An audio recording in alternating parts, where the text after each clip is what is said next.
TVC, how are you doing? This is Christian down here in Santiago, Chile, doing my fourth installment on this series that I have named How I Missed These Guys Back Then. So in this episode, I'm going to talk to you about a really cool band from the UK and the debut album from 1986. To talk to you about Elixir and sorry about the glare, and their album The Son of Odin, if you can see. So let's go and let's see what I have here in my notes. This is kind of a well-loved underground new wave of British heavy metal classic. The self-release sounds for its kind of sharp and very well constructed guitar melodies with really cool riffs and an epic sound with a lot of themes about sorceries and knights, demons, but not in the cheesy way that we get to in some power metal bands. This is not a power metal band. This is a new wave of British heavy metal. And it remains a favorite among fans of traditional heavy metal. And for some reason, Elixir released this album independently back then, and then of course they failed to secure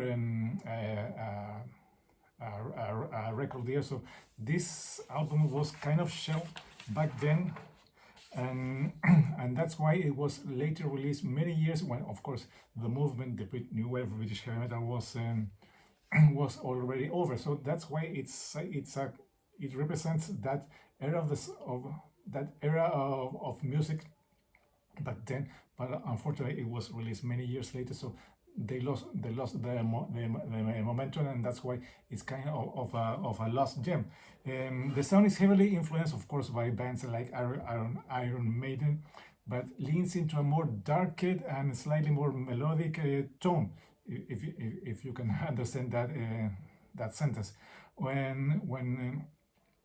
Of course, when this one was released in 1986, the music scene was already changing, with thrash getting very popular, and of course the impact of the LA scene, the hard rock scene, and of course this being released in 86, it sounded kind of dated, and that's why it went under the radar for many guys as me. However, it's to me it's still a cult classic. I want to give a shout out to a couple of songs. The first one is The Star of Vision.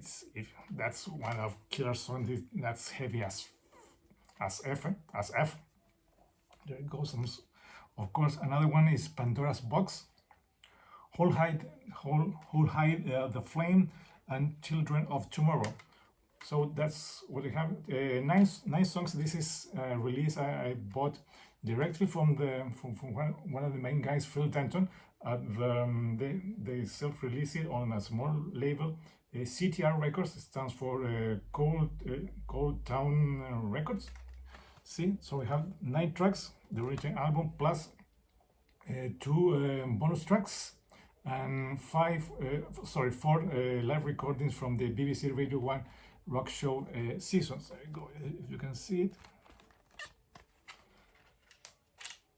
And also, when I bought this directly from Phil Denton, he sent me one of cool guitar picks and the CD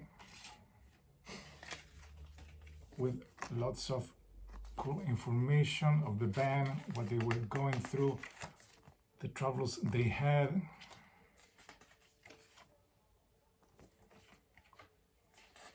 More lyrics, the self-titled album release, and some other cool stuff, and the lineup that recorded this album back then.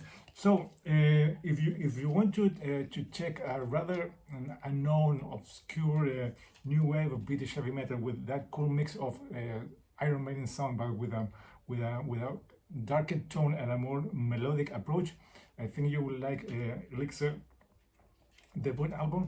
And from what I've seen, they have a couple of other releases. So if you want to check some band from back then. There it goes, Elixir from 1986, The Son of Odin. That's my my band from back then that I have missed. And then that rounds up episode 4. Hope you like it. Thanks for watching. This is Cristiano down here in Santiago, Chile. Saying goodbye till next time. Bye bye.